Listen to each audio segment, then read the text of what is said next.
a time of crisis. Lord, we know there's nothing you can't do. Sing. You can calm my fear in the midst of the struggle. After every tear, you show me that you're near. When I heard your voice, yeah. in the midst of the struggle, spoke a word to me, declared victory. We can't imagine life without you. For there's nothing, Lord, that you can't do. Nothing. Every day, all the time, made a way. I know there's nothing, Lord, that you can't do. I know that. Every day, all the time, made a way. I know there's nothing, Lord, that you can't do. I know that. to the verse. I know I can't believe Yeah. what I hear in the struggle. I speak liberty. I see liberty, yes, I've been set free. Come on, understand it's time to leave behind Time to leave behind everything everything from the struggle to my destiny. to my destiny. Let your spirit lead. Let your spirit lead. Alto, sing. Every day, all the time, made a way. I know there's nothing, Lord, that you can't do. Everybody go. Every day, all the time, made a way. I know there's nothing, Lord, that you can't do. I know When that. I think of your grace and mercy, I say,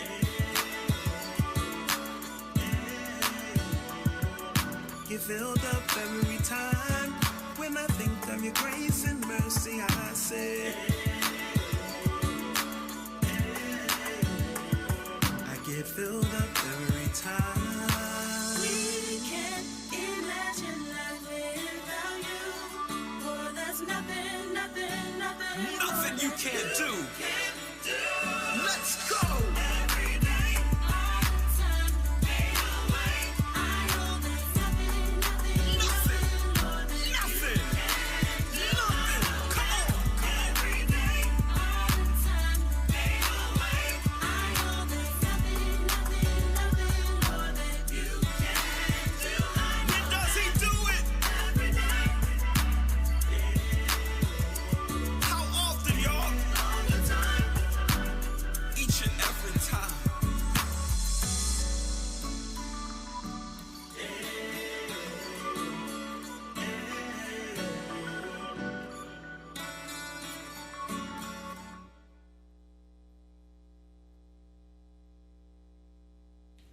Welcome to Movement Monday. I am so glad you're here. My name is Sean Tripline, and I'm just so excited to welcome you into this space. We are streaming from the Compassionate House, which is a part of the campus here at Bethlehem Baptist Church. And it has been such a beautiful day. I mean, it's been a beautiful, sunny, mild day. I've just been blessed just to go outside and just soak in some sun and get prepared for this wonderful time of fellowship that we call Movement Monday. I'm going to give you a few minutes, just a few moments rather, right now, just to share this video, okay? We know that some people have already joined the video in the time that we've left for that introduction, but right now I want to make sure you have an opportunity to press the share button. There's some things that are going to happen in this particular Movement Monday that you want to make sure your family, your friends, your people are tuned into. So take a moment right now to press the share button on this video. Let people know. Join us at Movement Monday. It's going down right now. Make sure they get that notification. Even if they can't watch it right now, they'll see your post later and then they'll come into the feed. We're so excited about what the Lord is saying to us in this time of fellowship, in this time of worship, in this time of looking to the Word. And this particular Movement Monday will be a little bit different than the ones in the past, and I'll talk a little bit about that in a moment. But firstly, I want to open us up in a word of prayer. Eternal God, we just thank you for this day. We thank you, God, that you have blessed us so much just to see this beautiful day, just to be a part of your plan for this moment and for this time and for this season. Surely every good thing comes from you, and we are just grateful for all the good things you've allowed us to experience. And above all of that, you have given us yourself. You have given us your Son. You have given us your Spirit to be with us every day of our lives. And we're grateful for your presence. We're grateful for just the peace that you give us in our hearts, even in times of struggle, even in the times of turmoil and the storm. Lord, right now, many people are going through diverse, different situations and distractions and struggles and sufferings. And I just want to say, God, that we place all of those things onto you. We cast our cares on you, for we know that you care for us. And we say that for those that are struggling because of the pandemic, the public health crisis, those that are struggling because of the social injustices and things that we see in our world and the history that we're wrestling with, as those are struggling with issues that are financial as it relates to this job market, as it relates to all of the unemployment.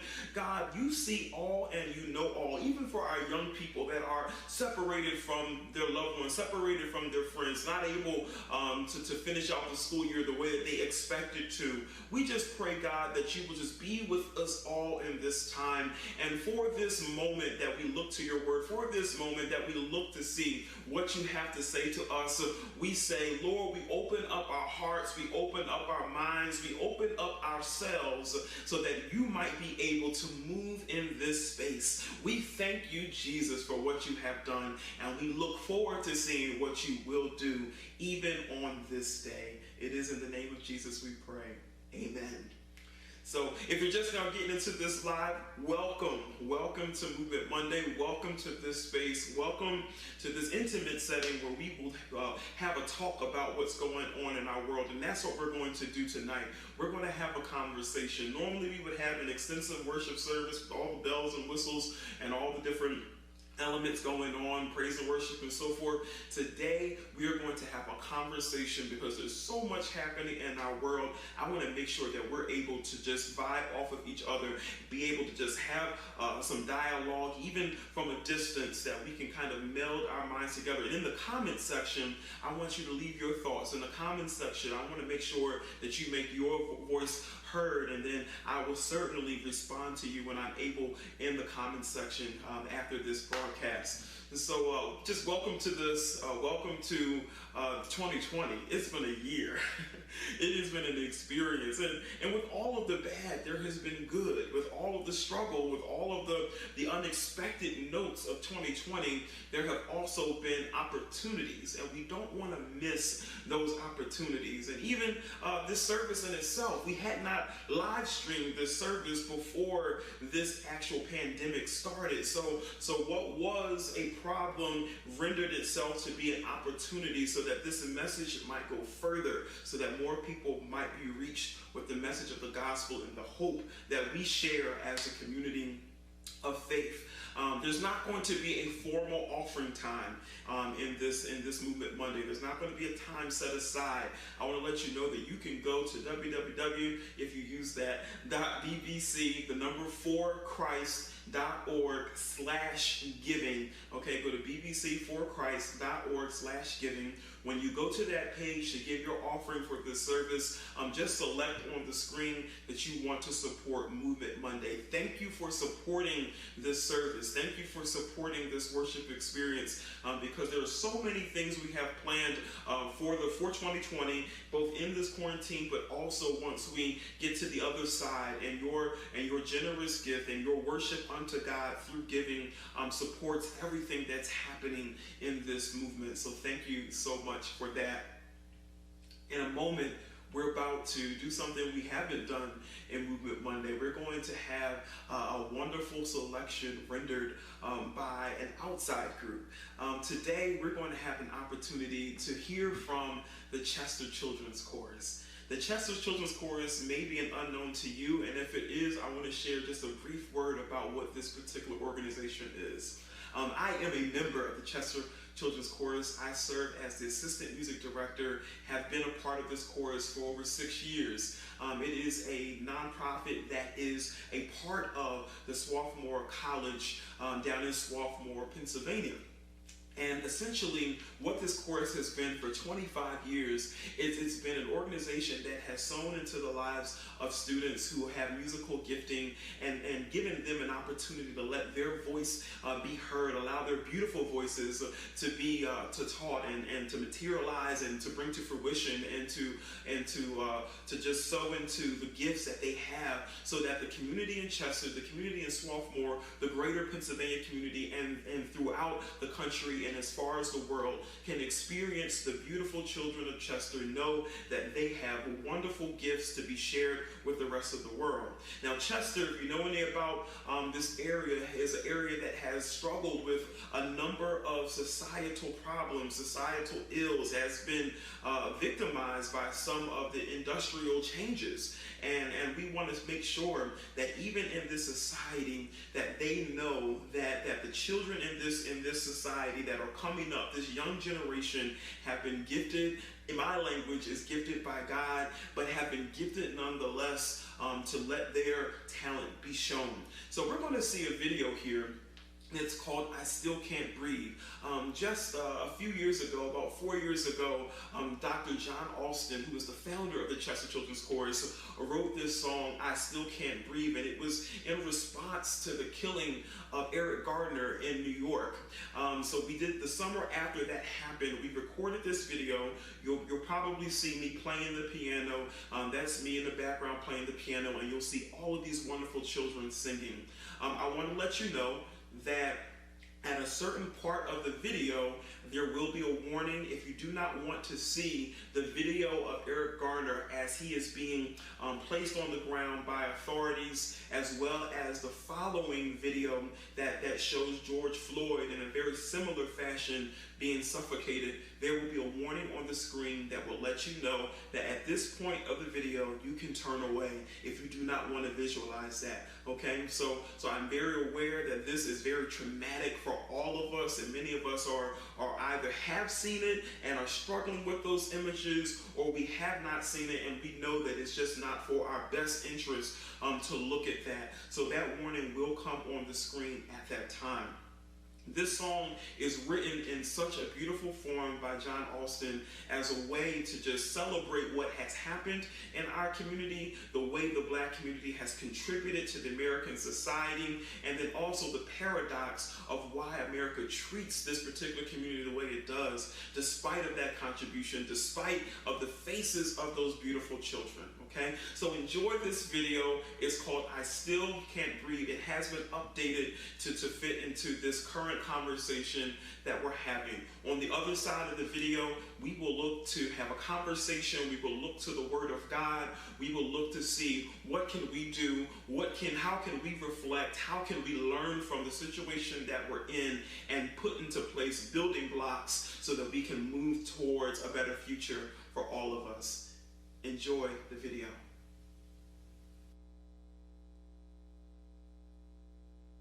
One, two, three, up.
For those that were looking away during that scene in the video, you can come back into the video feed because we're ready to move in the next direction of this particular service. I want to let you know that I am praying that you enjoy the singing of these young people. I pray that you enjoy the composition of Dr. John Alston.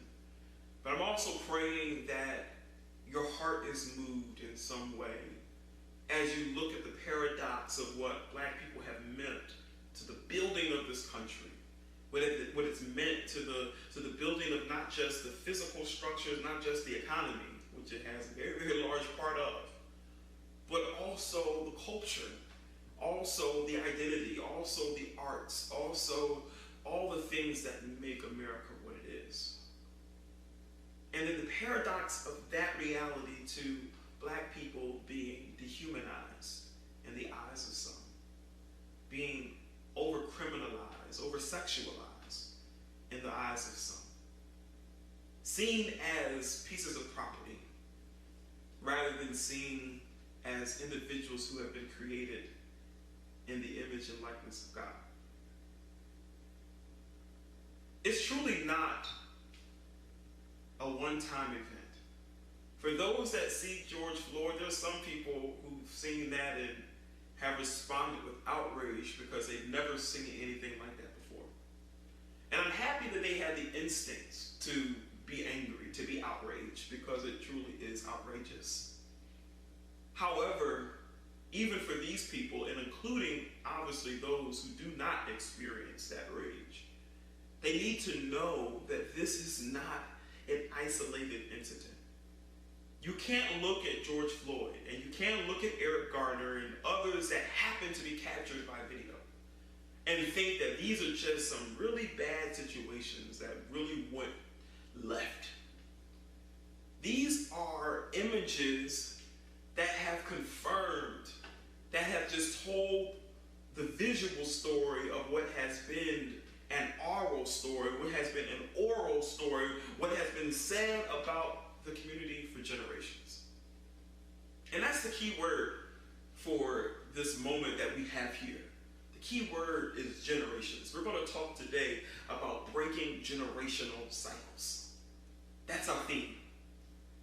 That's our theme because we have to understand that as people who want to address the problems of today, as we say Black Lives Matter, we have to understand that this did not come in the year 2020 or even from the turn of the millennium.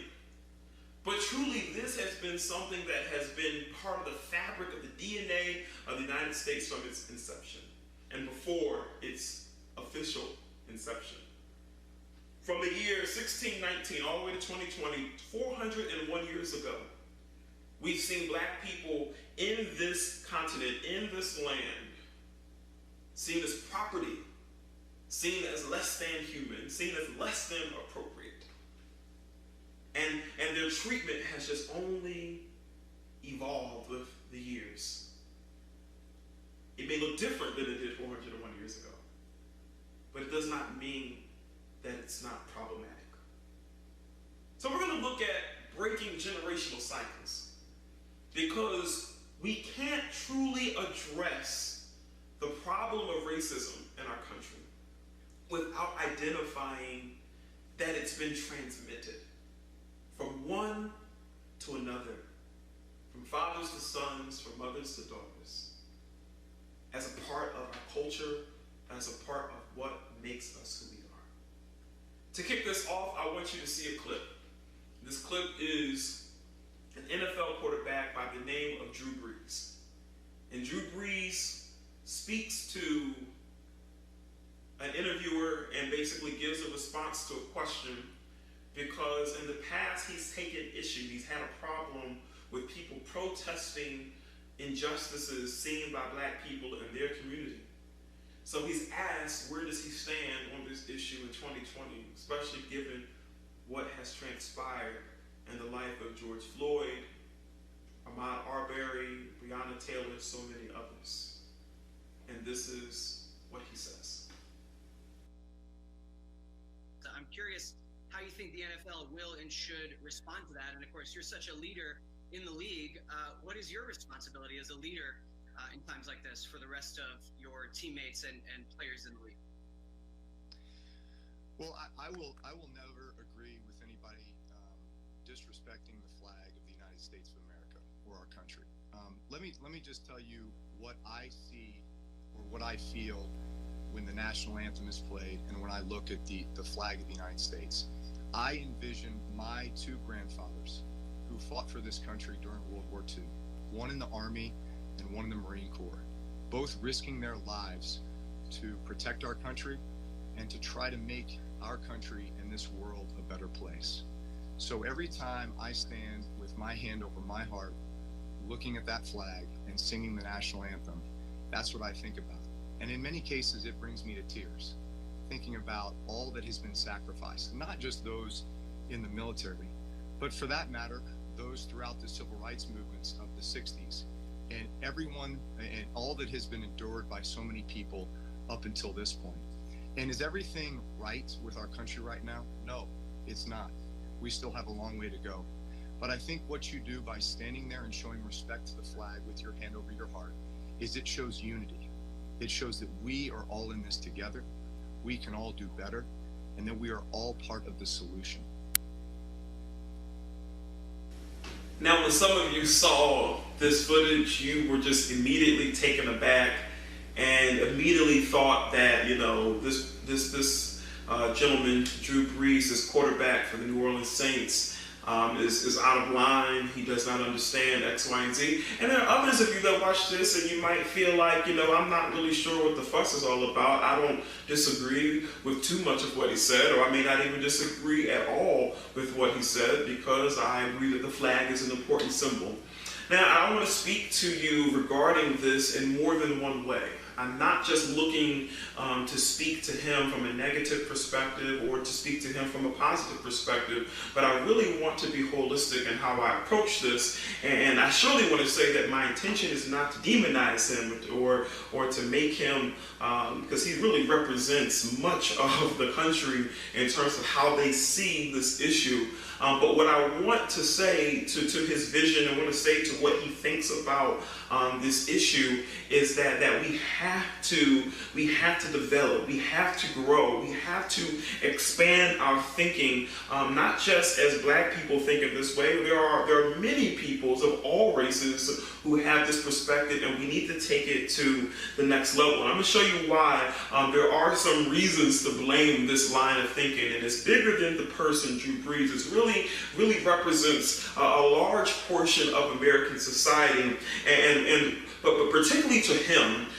The reason why this idea being expressed is really heinous to me is because the timing of his comments really show a lack of sensitivity and a lack of humility in the middle of this incredible moment that we're in, a incredible moment of pain, an incredible moment of emotional suffering for people as they wrestle with this issue of equality and under the law, and what it means to be a Black person under the law in America, and just frankly having this line of thinking, having this perspective that it comes to allegiance to country before it comes down to the need to be a representative and need to be an advocate for those that are placed in violent situations, that are placed in situations where their humanity is being challenged or questioned. That's problematic. We need to look at this situation and value human life more than we value allegiance or our patriotism of the United States of America. And as Christians, that should be obvious. Anyone who says they believe in God knows that we are firstly citizens of heaven before we are citizens of this country. And if we are a citizen of heaven before we're a citizen of any particular country, any state or municipality, if that is true, then we have to regard what God says before we regard what the law says and what people say. And what God says is that the lives of George Floyd, the lives of Eric Garner, the lives of Ahmaud Arbery, the lives of Breonna Taylor, the lives of Sandra Bland, and so many other people, Trayvon Martin, you name it, all the names that did not make the paper, all the names of the people who became subject to violence and the subject of unequal treatment under the law,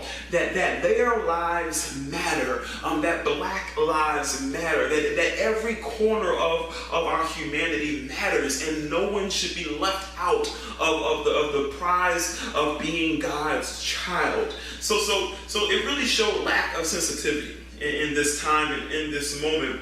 But also I want to say is that for Drew Brees, his perspective is rooted in his white grandfathers, their experience as individuals who served in the armed forces, but he talks about their experience in the armed forces as if there aren't any black grandfathers that served in the armed forces. I mean, he idealized and talked about one experience that his grandfathers had as serving their countries and something that he has to basically represent, something that he has to cherish. But what he's doing is he's turning that around and saying that everybody else has to have the same disposition towards the flag and towards the anthem that he has. And the reality is there were black men and black women that have gone overseas to serve in these wars that he's mentioned and that he's concerned about, and have come back to the United States and not being treated like those that he served with, that they served with.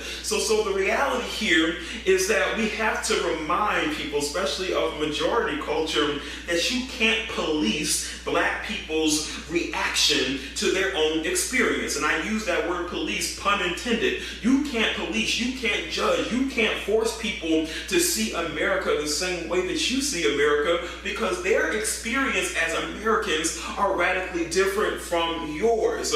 So that is a problem that we see throughout this race relations conversation, that there's so many people that say, this is my way of seeing America, and if you don't see it that way, then you have the right to leave. And that is a picture, that is the quintessence of what it means to have privilege, to think that your perspective is superior to everyone else, and anyone who thinks differently needs to just go about their business. And that's just not the truth, and that is not how we should do our community, how we should relate to one another in our community. And I also want to say that this conversation with Mr. Brees did not begin in 2020. Just like we talk about George Floyd not being the first one to have dealt with what he dealt with, we know that this conversation with Drew Brees started in 2016. 4 years ago. The conversation then was about Eric Garner. The conversation then was about injustice that was happening in the world back then. And throughout all of this time, it appears that there had been no growth. It appears there had been no change in his perspective. And he actually was pretty brazen and bold about saying that, look, I still feel the way that I feel. And I'm not mad at the brother for standing for what he believed in, but it really shows you that even though he does life with all of these black players on his team, probably at least 50 people on his team, including the bench, are black, and he does life with them every week during the football season, through training camp, through off-season workouts, and so forth,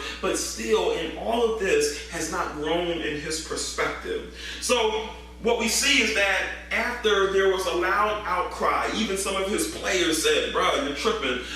Even when LeBron James spoke up and said that this is just unacceptable, after all of the outcry, then we saw an apology. We saw that, you know what, maybe I was being selfish. Maybe I was really failing to look at the experience. I was not empathetic, and empathetic was a word that he used to the experience of black people.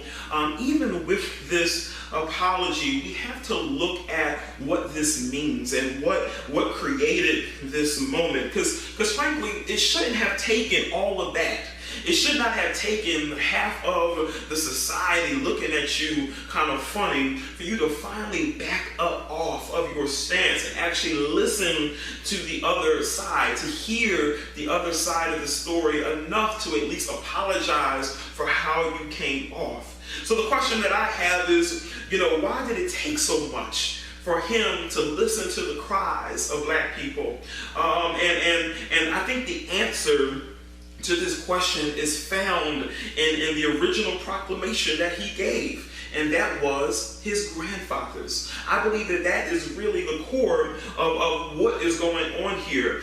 His views were not just idealized. It wasn't just about this abstract vision of the flag. It wasn't just about this idealized vision of what it means to be a patriot and what it means to be an American, but it was connected to this vision of his tradition.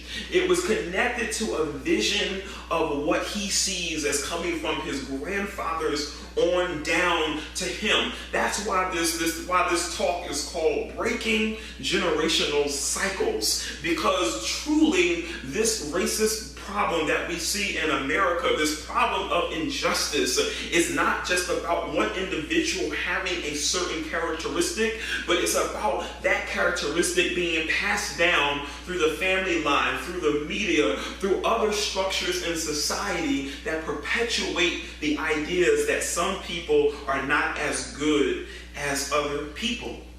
The generational cycles of ignorance and racism. And I'm so happy that we had on Saturday an opportunity to go to Ambler to be a part of a march. And in that march, we got on the street. I was with Pastor Quan and with other faith leaders and other organizations that are committed to the issues of systemic injustice and making sure that people know that Black Lives Matter. I was happy to march with these people and to yell out these 4 words: no justice, no peace. By saying no justice, no peace, that is so important. It is so rich. It is really a deep idea. It's really a deep point, and I'm going to tell you why. Because when the problem with our society is that people want peace. People all around the country want peace, but not everybody wants justice. People want society to go back to normal. People want people to not be protesting. People want people to be in a place of normality and just basically going through life as usual. But the issue is, if you're not calling for justice and you're also at the same time calling for peace, then basically what you're saying is, I'm okay with the oppression. I'm okay with Black people being unequal under the law. I'm okay with people that are struggling to even show that their lives have value because of what's happening in government. I don't care about that. I just want you to be silent. And what we said on that march was that no justice, no peace, meaning that if you don't have a burden for justice, then don't have a burden for peace, because we're going to make noise, and we're going to continue to make noise as long as you are denying the rights of human beings who deserve to have their lives valued just as much as the rest of society. And that is a foundational issue, because at the core, racism in America was instituted as a device for peace.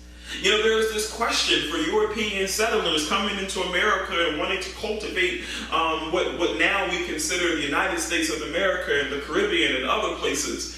And basically, as Black slaves were brought as chattel, as property to the United States, there's this question of how do we handle this social element? How do we differentiate ourselves from those people? And what we see is that when we look in the history books, when we look at an honest look at the history books, we see that this concept of being white and this concept of being Black is not something that was seen in the Middle Ages. It's not something that we saw in year 1100, year 1300, but really, this was a concept that came as we see the new world, this idea of a new world and Black people being brought over to work as slaves. Now individuals in Europe, some people were Welsh and some people were German and some people were different, were Frank, and some people were Scottish and so forth. They always had viewed themselves as being part of their nation groups or being part of their religious groups, never really seeing themselves unified as being white people. But because of the appearance of Black people, then they said, you know what, we need to make a difference. We're white and they're Black, and we need to separate that so that when they come over here, we can basically say that you're Black and you have to live under these rules so that we can have peace. That was a concept for peace, a concept for order. It was a way to create and establish an order so that we would be able to be in the same space, but not have to wrestle so much with who has what power, who has what privilege, who has what authority.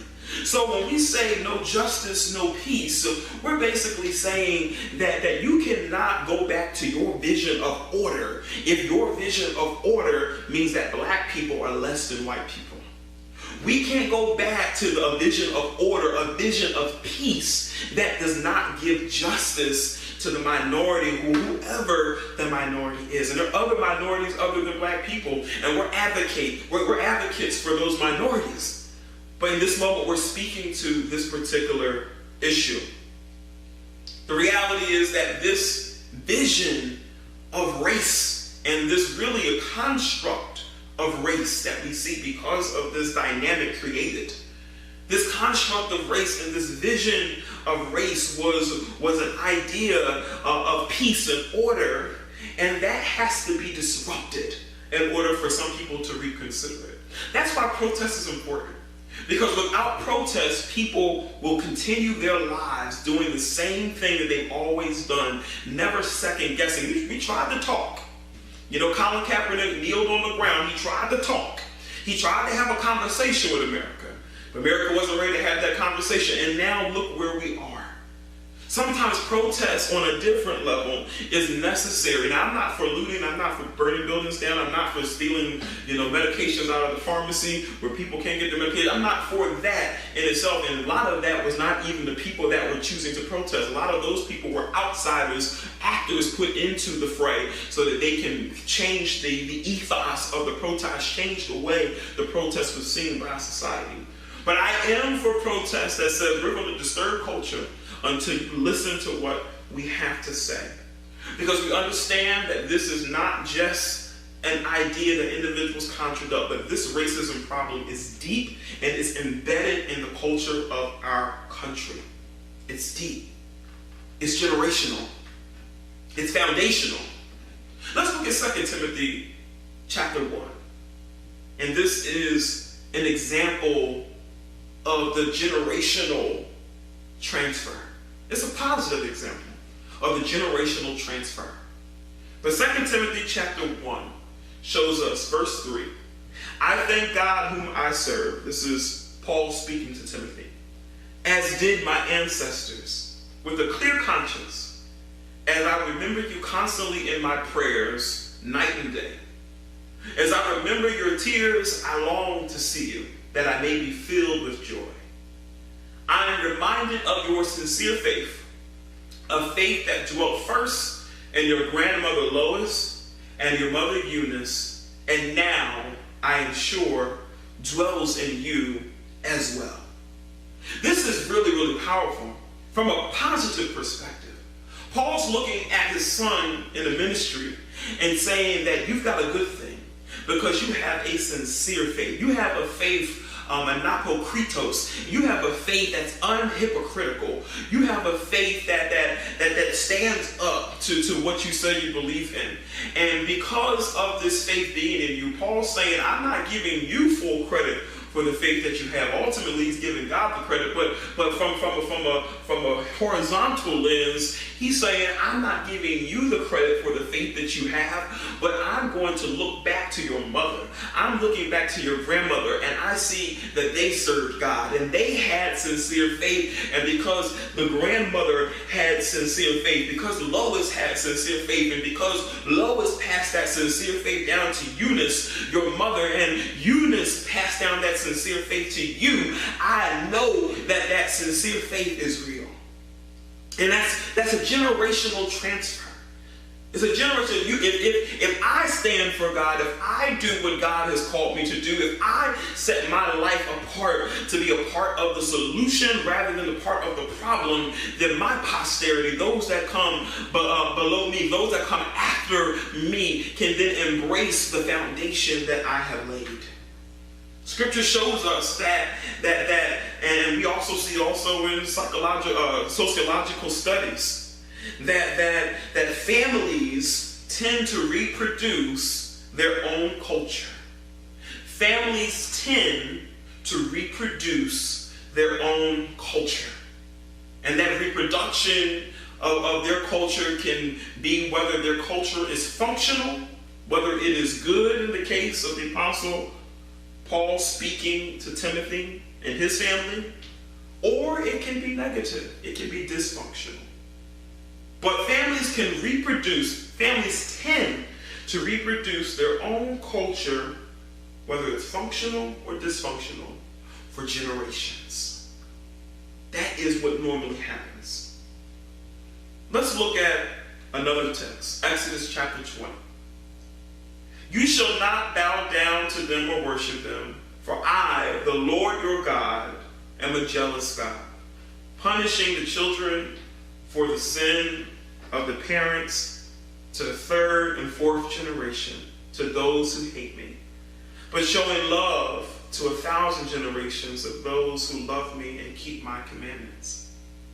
Now this scripture here is very important because it says, God is speaking to the children of Israel, through Moses, prophet.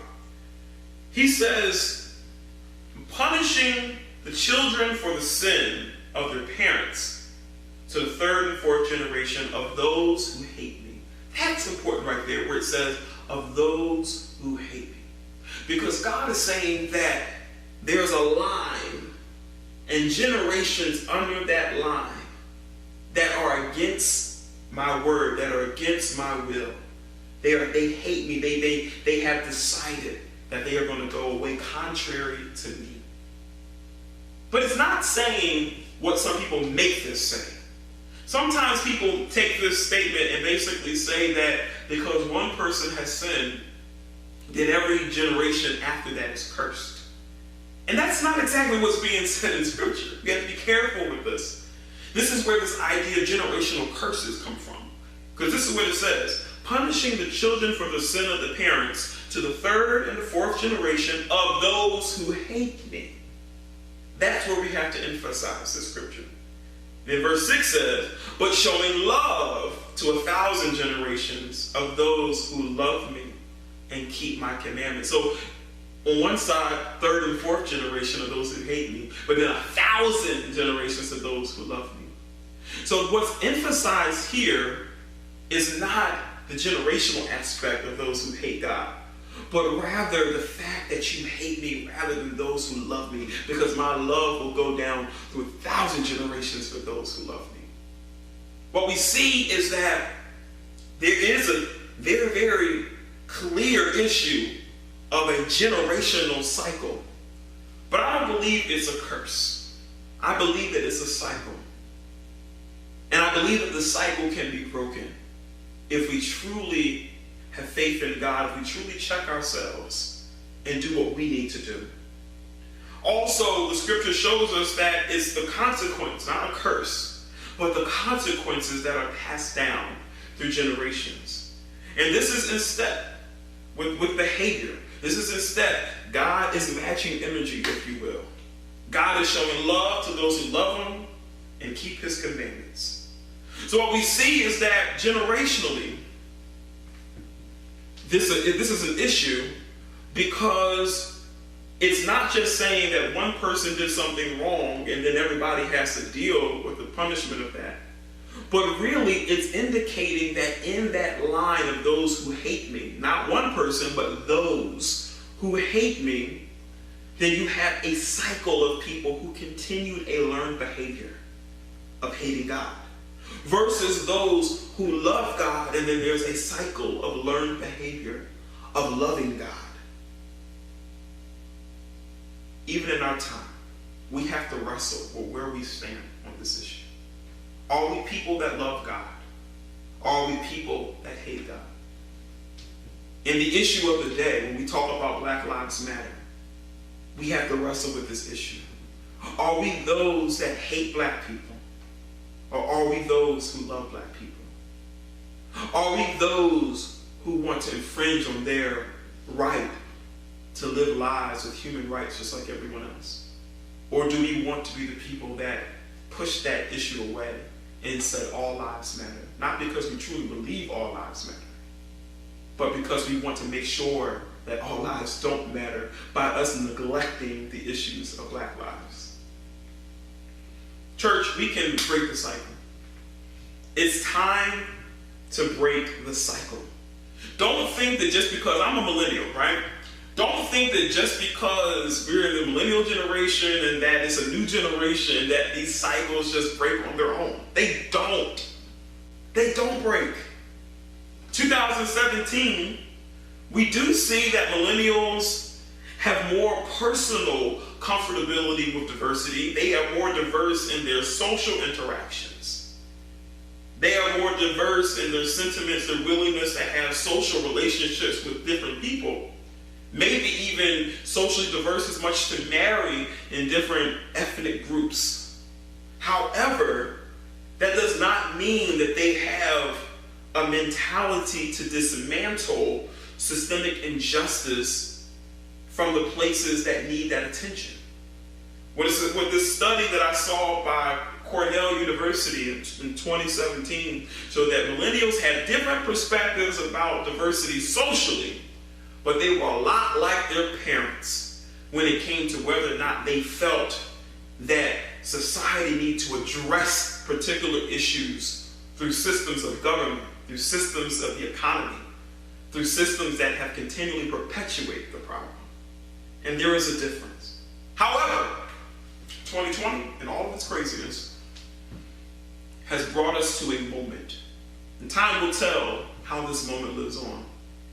But the moment is simply saying enough is enough. Enough is enough is the current sentiment of many. There's a reason that we've gotten to this place, and it's not because millennials are just so much better. It's not because any group, X, baby boomers, Z, are any better. But we've gotten to a place where this has gotten old. There's corporations now who are speaking out because they realize that their constituents, they realize that their customers, they realize that their employees are going through this same problem that Colin Kaepernick said years ago, that Martin Luther King, Malcolm X, so many in history, Frederick Douglass, and the countless other array of voices that have been speaking out on this problem for centuries. They're finally saying, you know what? This has become more politically expedient for us to speak out on, and now is the time. We need to break the cycle. Sometimes our experiences can help us to break the cycle. For some of us, it's watching the video of George Floyd. For some of us, it's an experience on our job. For some of us, it's having an experience where we can see for ourselves that there's some injustice in our time. Sometimes we can break the cycle through education. Much of what we struggle with in society, as I stated earlier, is a lack of education, a lack of knowledge, not knowing. Some people really just don't know. They're ignorant. It even seems that Drew Brees, to an extent, despite of the conversation he has to have had with people, just seem to be ignorant, just honestly ignorant to what Black people have dealt with in history. To speak so boldly about white grandfathers fighting the wars, almost as if he does not even realize that there were Black men and women fighting alongside them, some men on the field, other women in other capacities. And in today's time, both on the field, fighting side by side. It seems as though he's ignorant of that, and we need education. We need people to be able to take a seat and just basically learn from others who have this knowledge. And then we need to normalize, I've heard it said this way, we need to normalize the possibility of one changing their mind when new information is presented. Don't just be satisfied with what you saw before and what you thought before and how you perceived before when you have new information available. When I think of the Germans in the Holocaust, and I think about how they went through this season in the 30s and the 40s, what Germany did was they made sure that coming out of the Holocaust, coming out of the Third Reich, that all of their youth, as a part of their curriculum, had to learn about the Holocaust, had to learn about what happened in their past. They had to learn about the Nazi era. And it was required in school, required in curriculum. In addition to this, they all had to go either to a concentration camp as a visit, or they had to go to a Holocaust memorial or a Holocaust museum as a part of their rearing, because we don't want to repeat history. A part of the problem in America is that we have nothing in place to ensure that people understand what has happened to black people in this country. The history books that they read sometimes do even more to perpetuate the problem. They surely do nothing to actually speak to the issue and to speak to what has happened. We need to be advocating for this. We need to be advocating. We need to be putting pressure on textbooks that we see our children learning from, to make sure that when American history is taught, the whole history is taught, not just this idealized view of settlers and pioneers coming to this land to make it to some great thing. People need to know that natives were killed. People need to know that blacks were made to be property, to build this nation up. If we don't recognize the problem, we can never be a part of the solution. Sometimes we break the cycle because of what we have going on socially. Obviously, this wasn't the case with Drew Brees until all of this. His teammates being around him wasn't enough, but it took literally large portions of people to speak out to this problem just for him to realize that, you know what, this is something I need to reevaluate. And it's a shame that it took all of that. However, on the positive side, I want to say that he did issue an apology. We need to give people permission to learn from their ignorance, to learn from their mistakes, to learn from where they went wrong. We need to give them permission to be better people, even if they were the ones that were actively trying to harm black bodies. And that's a lot to say. That's big language. It's problematic language for some people because some people just don't have that forgiveness in their hearts. But as people of faith, we understand that letting go of that is one of the most healthy things that we can do. Forgiveness really means to let go. And we need to let go. We need to allow God to be God and not hold that judgment in our hearts. Thinking about Apostle Paul, how Jesus appeared to him, and he had this Damascus Road experience, and the Apostle Paul, who was one who persecuted Jesus, was the one chosen to go and be a messenger of the gospel, to be an apostle to the church. And we need to leave room for that in our time. We need to leave room for that in our society. But the key way for us to truly break the cycle, and this is where we come into play, is understanding what God says. Having a spiritual mindset. Because truly, this is a spiritual issue. It's a spiritual issue for us to know that in the beginning we were created in the likeness of God. We were created to reflect God. Jesus knows this perfectly. But we have been given a measure of this within ourselves. And it's so important that we affirm that God has made man in his image, according to his likeness. And that this is not for one group, but this is for every group. We have to teach what the Word of God says. We have to teach that in John 3:16, for God so loved the world that he gave his only begotten Son, that whosoever believes in him shall not perish, but have everlasting life. God so loved the world, not just some, not just the rich, not just, he loved the world so that whosoever. This is foundational to our faith. I just gave you one scripture that's foundational to how we understand humanity. I'll give you another scripture that's foundational to how we understand salvation. And in all of these scriptures, we see that there's an exclusivity to them. It's not just for some people, but there is a call for all to be a part of what God has done. There's other scriptures in Galatians that talk about how there's now therefore no Jew and no Greek. That the point is God is trying to create oneness amongst the human race, and trying to break down, and the cross broke down dividing wall, that partition that separated us.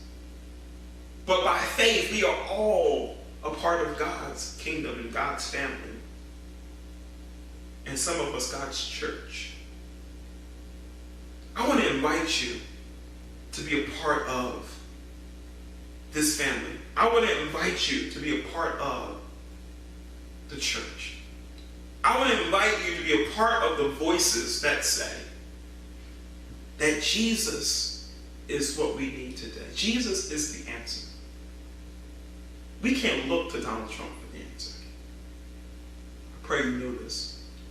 We can't look even to ourselves because we all have our own brokenness.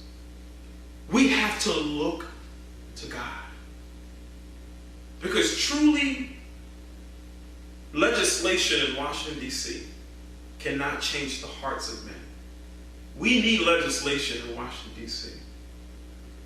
However, that is not the end of our quest. We want people to know that for God so loved the world.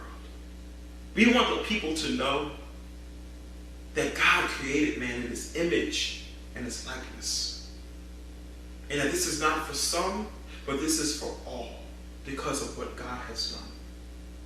This is what will break generational cycles. A disruption of the seed that has been sown. A disruption to what has permeated generations of Americans from the inception of this country to this day. We need a disruption of the cycle. That's only going to happen if you decide to be a part of the disruption. To let people know that there's more information available, and for those that are willing to accept that, to let them know that now is the time to change course. We want to be loud, we want to be clear, but we also want to let people know that we're coming out of the humility of our hearts. From one broken person to another. From one hungry person to another, just pointing to where the bread is. And that is understanding the world as God has put it together. Not the way that some have used the world to be a place of domination and fear. I invite you to be a part of this movement that says Black Lives Matter. To be a part of what God is doing in this time. So that people may know that all of us are created by God in God's image and likeness, and we need to be treated as such. Let us pray. God, we thank you for the power of your word. We thank you for this dialogue. We thank you, God, for our opportunity just to dig into what you have done. We thank you, God, that there's power when we put our hands in your hands and when we trust you for the way forward. Move us by your power divine. Move us by your spirit to address these issues. Allow this church, allow our faith community to be on the front lines of the problems, not just here in this moment, but allow us to keep moving forward even when the cries of others have died down. We are looking for your strength. We are looking to you for all that we need to accomplish what you will have us to accomplish in this time. Let your kingdom come. Let your will be done on earth as it is in heaven. In Christ's name we do pray. Amen. God bless you and have a wonderful evening.